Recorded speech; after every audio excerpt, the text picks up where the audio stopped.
semenjak papa pergi ya jadi ke flashback aja gitu, momen-momen kita berdua ngobrol, terus momen kita berdua jalan-jalan, terus kayak ngabisin waktu berdua. Terus aku ingat banget dulu zamannya aku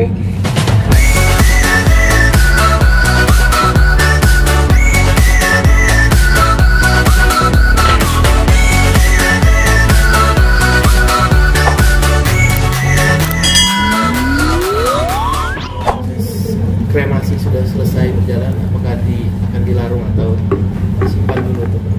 ya. Untuk saat ini almarhum papa masih proses kremasi, jadi kita lagi nunggu nanti sampai abunya dingin, terus habis itu permintaan almarhum sih abunya dibuang semua ke laut gitu, jadi nggak ada yang ditahan gitu. Jadi kremasi sendiri memang atas permintaan papa sebelumnya? Iya, atas permintaan papa. Tapi soalnya ngomongnya ke mama. Ke mama. Anak-anaknya kan juga ada beberapa di Amerika, jadi dia itu bebas berenang ke Amerika bisa, berenang di Indonesia bisa. Nah, berarti filosofinya seperti itu ya, papa mau dilarung. Dia Nah, maunya sebenarnya sendiri. mungkin papa tuh maunya biar nggak ngerepotin, jadi maunya biar dilarung aja gitu. Jadi nggak usah dipelihara, nggak usah diurusin gitu. Jadi pengen tuntas gitu. Mungkin kapan papa ngomong kayak gitu ke mama Kak Jess? Mungkin udah nggak tahu ya, namanya Katanya suami nggak istri tahu, kan cuma biasa. itu yang disampaikan sama mama bapak, mereka udah ngobrol Rencananya kapan mau di Larung nggak sebelum Hari ini juga. hari ini juga. Iya, Mana, Kak? Di kayaknya sih di laut di Ancol mungkin ya gitu. Tadi sih belum ngomongin sih, jadi aku belum tahu. Tapi KJ sendiri mungkin ikut proses melarungnya juga terus. Iya, aku nanti mudah-mudahan bisa ikut. Soalnya aku juga standby kan karena babyku belum ada suster kan, jadi masih nitip sama orang rumah gitu. Jadi nggak bisa ditinggal terlalu lama juga gitu. Jadi lihat keadaan nanti sih. Tapi so far sih baby masih aman sih.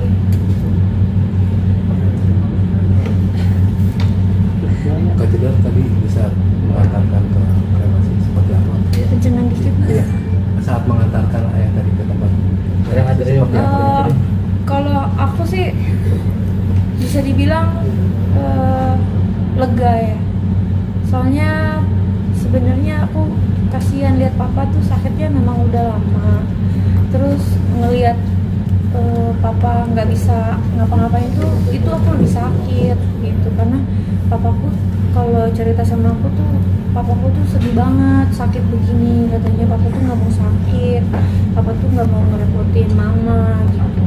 Papa tuh maunya udah kalau emang daripada sakit-sakit begini tuh pengennya udah mau mati aja, mau udahan gitu.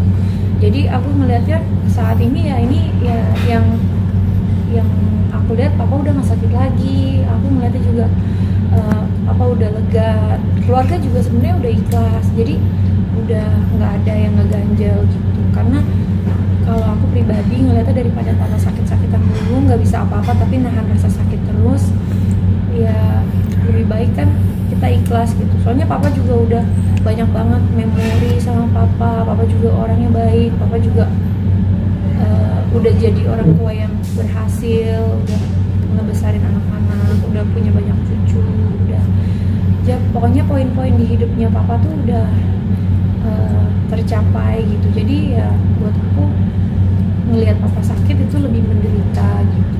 Kalau sekarang lebih sedih pasti, tapi lebih ikhlas dan lega gitu. Tapi pesan apa yang selalu kamu ingat, yang selalu diingatkan almarhum bapak buat kamu dan Mbak Vincent juga sih? Kalau aku yang aku ingat sih, kalau papa tuh ngomong kan, papa kan kalau ngomong tuh nadanya tuh Betawi gitu kan.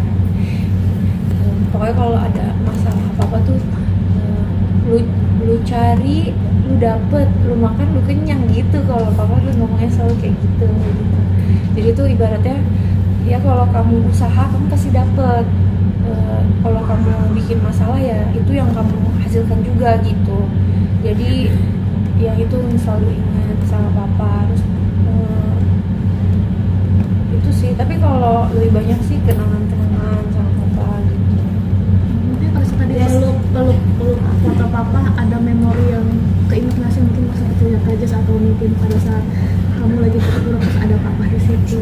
Nggak hanya pas meluk foto ya,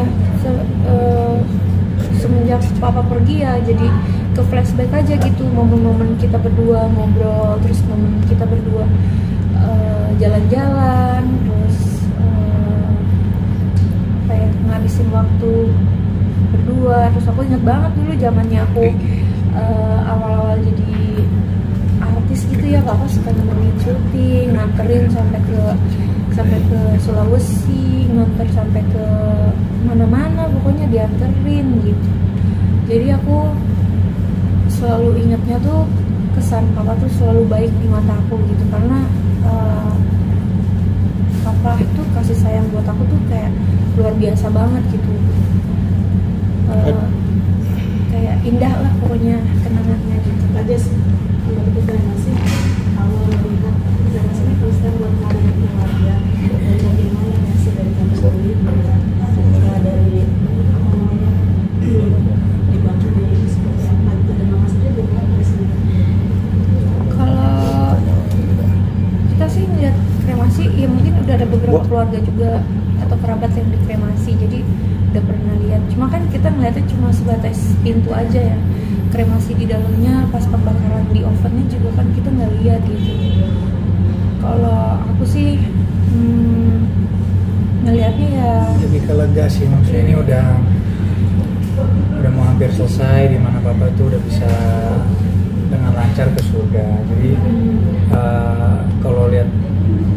kalau terlalu lama kan kita juga pasti rasanya kan kesian lihat papa di situ. Maksudnya biar tuntas semuanya, biar papa juga lega, biar papa juga tenang, biar juga dari keluarga besarnya Jess, anak-anaknya, mama juga, semua juga jadi tenang.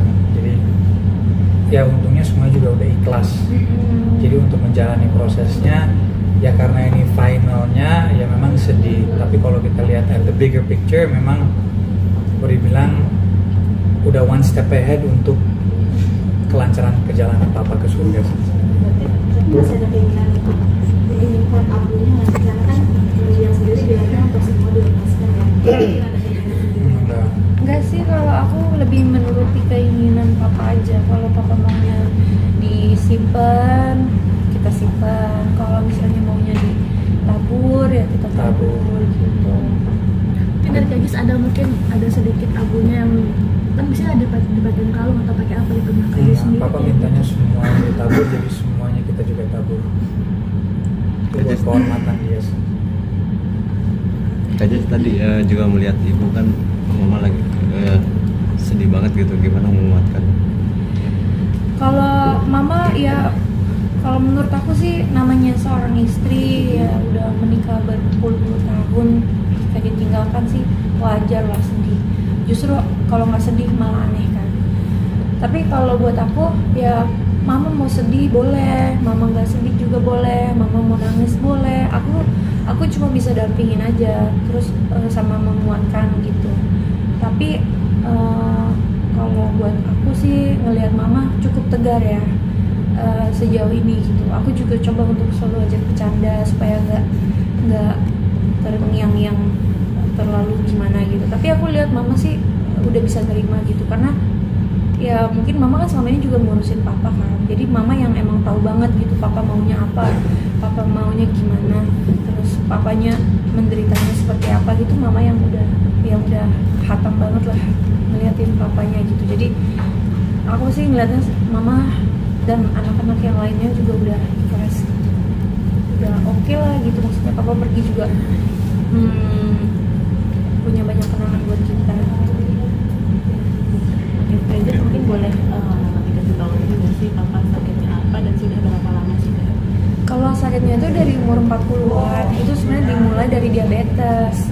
Diabetes itu udah menjalar ke jantung, paru-paru, karena merokok juga, terus suka makan makanan manis juga, mungkin ada keturunan diabetes juga gitu.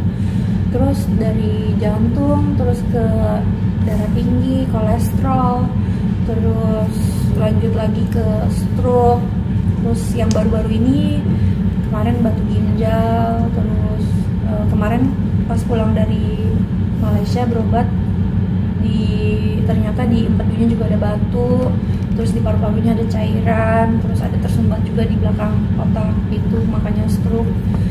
Terus ya memang sakitnya udah banyak, udah menjalar kemana-mana, terus prostat juga kan terakhir ini, jadi emang udah banyak banget sakitnya, kasihan. Tapi melihat perjuangan mama yang menemani papa saat sakit, gimana sih saja melihat perjuangan mama sebagai seorang istri? Iya, itu panutan banget sih, contoh itu dimana seorang istri benar-benar berjuang. Aku tahu kan papa juga badannya kan gede banget, mama kecil gitu, jadi mama tuh selalu bawa papa ke kamar mandi, ke depan, ke ranjang segala macem. Jadi mama tuh benar-benar sosok orang yang kuat, yang jadi panutan aku banget gitu. Gimana seorang istri itu benar-benar mencintai, merawat sampai akhir nafas papa kan. Jadi mama tuh ya luar biasa banget lah. Soalnya aku tuh selalu bilang sama mama, kalau nggak kuat kasih tahu gitu. Aku tuh udah beberapa kali nawarin biar dibantu sama perawat gitu yang bisa bantuin papa gitu. Tapi mama bilang enggak, mama masih bisa gitu.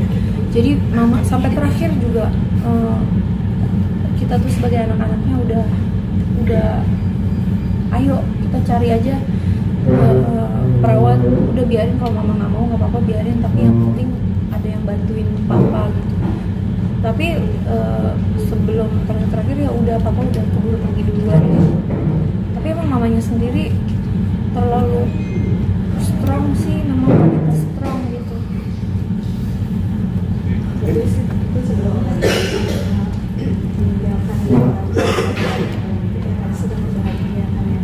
Mungkin ada pesan dari papa nggak sih dari hati jumpa akhirnya di usia-usia dengan dia itu seperti apa? Kalau kemarin sih papa sempat jenguk aku waktu aku di rumah sakit.